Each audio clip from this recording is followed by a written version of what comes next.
Welcome to our YouTube channel viewers. दुनिया में travel का तेज़ तरीन ज़रिया है हवाई जहाज़ का सफ़र। दुनिया में इस वक्त बेशुमार एयरलाइंस मौजूद हैं जो इस वक्त हवाई सफ़र को बखूबी सर अंजाम दे रही हैं, और हवाई जहाज़ों के नित नए मॉडल्स के दरमियान तो जैसे रेस लगी हुई है। कुछ मॉडल्स में मुसाफिरों की सीटिंग कैपेसिटी ज़्यादा होती है तो कुछ की रफ्तार बहुत तेज़, कुछ की रेंज बहुत ज़्यादा होती है तो कुछ की सर्विसेज। लेकिन आज की इस वीडियो में हम जिस एयरलाइन और उसके मॉडल का जिक्र करेंगे वो दुनिया में मशहूर थे अपनी बर्क रफ्तार फ्लाइंग स्पीड की वजह से। व्यूअर्स, एयरक्राफ्ट्स की दुनिया में एक टर्म इस्तेमाल होती है सोनिक बूम, जिसका मतलब होता है साउंड बैरियर को तोड़ना। दुनिया में ज़्यादातर फाइटर तैयारे सुपरसोनिक टेक्नोलॉजी पर बेस्ड होते हैं, और जब वो फ्लाइट के दौरान सोनिक बूम मारते हैं तो इंसान के कानों के पर्दे फट जाने का डर होता है। सोनिक बूम का मतलब होता है आवाज़ की रफ्तार से भी ज़्यादा स्पीड। इनकी मजीद पैमाइश के पैमाने को माक बोलते हैं। ज़्यादातर फाइटर तैयारे माक 2 की स्पीड से भी ज़्यादा तेज़ उड़ते हैं, और माक 2 का मतलब होता है 1 घंटे में तकरीबन 2470 किलोमीटर का फासला। फाइटर तैयारों के लिए तो इस स्पीड पर उड़ना कोई हैरानकुन बात नहीं, लेकिन तसव्वुर करें अगर मुसाफिर तैयारे इस स्पीड पर उड़ान भरने लगें। आजकल के मौजूदा हालात में तो ऐसी कोई एयरलाइन नहीं जिसके तैयारे इस बर्क रफ्तारी से उड़ते हों, लेकिन आपकी मालूमात के लिए बताते चलें कि माजी में ऐसी 2 एयरलाइंस थीं जिनके तैयारे इस स्पीड से भी तेज उड़ते थे और मुसाफिरों को पॉइंट ए से पॉइंट बी तक पहुंचाते भी थे। दुनिया की पहली सुपरसोनिक एयरलाइन जो कि एक रशियन बेस्ड सोवियत यूनियन की एयरलाइन थी, उसका नाम था टुबेलोव, जिसका एक प्रोटोटाइप तैयारा Tu-144 एक पैसेंजर प्लेन या मुसाफिर बरदार तैयारा था, जिसने 1968 से 1978 तक एयरलाइन में अपनी खिदमत सर अंजाम दी, और उसके बाद गैर महफूज और सिक्योरिटी वजूहात की बिना पर उसको रिटायर्ड कर दिया गया और उसके तमाम तैयारे ग्राउंडेड कर दिए गए। उसके बाद जो दूसरा सुपरसोनिक पैसेंजर जेट था वो था कॉन्कॉर्ड, जिसको सिर्फ ब्रिटिश एयरवेज और एयर फ्रांस ने अपनी फ्लाइट्स के लिए इस्तेमाल किया था। आज की इस वीडियो में हम आपको कॉन्कॉर्ड की ही मुख्तसर हिस्ट्री के बारे में बताएंगे कि वो किस तरह का तैयारा था, उसकी रफ्तार क्या थी, उसके फ्लाइंग रूट्स कौन कौन से थे, उसकी हैरानकुन और हद से ज़्यादा महंगी टिकट प्राइसेस, और फिर 1976 से लेकर 2003 तक 27 साल सर्विस में रहने के बाद ऐसा कौन सा हादसा पेश आया और कौन सी वजूहात थीं जिसकी बिना पर उसके तमाम प्रोटोटाइप्स तैयारों को ग्राउंडेड करना पड़ा। नाजरीन, कॉन्कॉर्ड की रफ्तार आवाज़ की रफ्तार से दुगना यानी 2.04 माक थी। आसान लफ्जों में कहें तो दुनिया के मशहूर तरीन फाइटर जेट F-16 जितनी।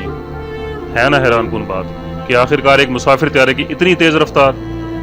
इसी वजह से उस दौर में कहा जाता था कि Concorde is way ahead of its time, यानी कि ये अपने सही टाइम से भी पहले मार्केट में लॉन्च हो गया था।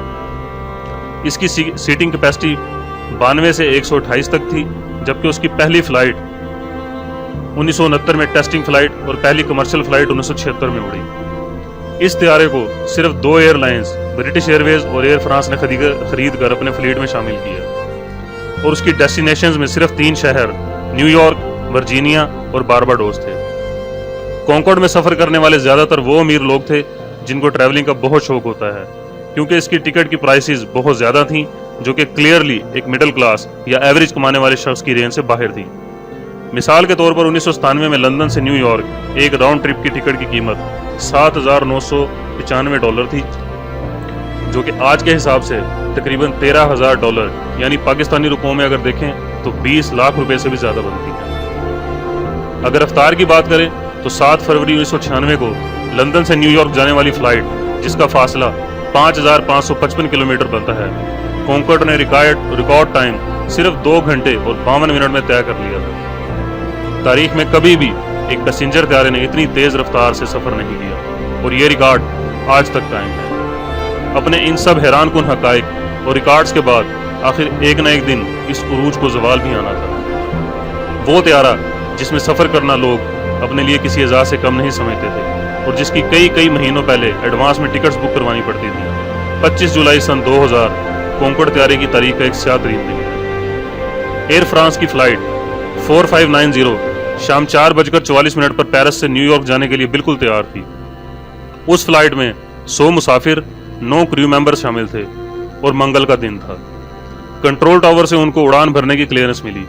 दोनों पायलट्स ने फुल थ्रोटल में तैयारे को रनवे पर भगाना शुरू किया कि इसी दौरान रनवे पर उससे पहले उड़ने वाली फ्लाइट से एक धाती मेटल सब्सटेंस गिरा हुआ था, जो कि कॉन्कॉर्ड की स्पीड तेज होने की वजह से उसके टायर में लगा और टायर को बस्ट कर दिया। टायर फटने की बदौलत रनवे पर रगड़ की वजह से आग भड़की, जिसने पल भर में कॉन्कॉर्ड के इंजन नंबर 1 और 2 को अपनी लपेट में ले लिया। कंट्रोल टावर और पायलट्स को पता तो चल गया कि आग भड़की हुई है, लेकिन तेज रफ्तार होने की वजह से अब त्यारे को रोकना मुश्किल ही नहीं नामुमकिन था। लिहाजा पायलट ने उड़ान भरी कि वो थोड़ा दूर उड़कर फिर और घूमकर दोबारा रनवे पर लैंड कर लेंगे, लेकिन ऐसा ना हो सका। इंजन पावर फेल होने की वजह से त्यारा उड़ान के सिर्फ 2 मिनट के अंदर अंदर एयरपोर्ट से थोड़ा दूर एक होटल की बिल्डिंग से टकराकर तबाह हो गया। 100 पैसेंजर्स, 9 क्रू मेंबर्स और होटल में मौजूद 4 लोगों को मिलाकर कुल 113 लोग मौके पर ही हलाक हो गए। यह कॉन्कॉर्ड की 27 साल तारीख का वाहिद एक्सीडेंट था, जिसका इम्पैक्ट इतना शदीद था कि उस एक्सीडेंट के बाद उसकी बेपनाह तेज रफ्तार को लेकर सवालिया निशान उठने लगे। लोग जो पहले लाइन में लगकर और महीनों पहले ही टिकट्स बुक कर लिया करते थे, अब उसमें सफर करने से कतराने लगे। क्रिटिसिज्म इतना शदीद था कि उस एक्सीडेंट के बाद कॉन्कॉर्ड का फ्लाइट ऑपरेशन बुरी तरह से मुतासिर हुआ और बिल आखिर उस हादसे के 3 साल बाद अक्टूबर 2003 में कॉन्कॉर्ड के ऑपरेशन और इस्तेमाल को मुस्तकिल तौर पर बंद कर दिया गया और उसके 20 के 20 त्यारे ग्राउंडेड कर दिए गए।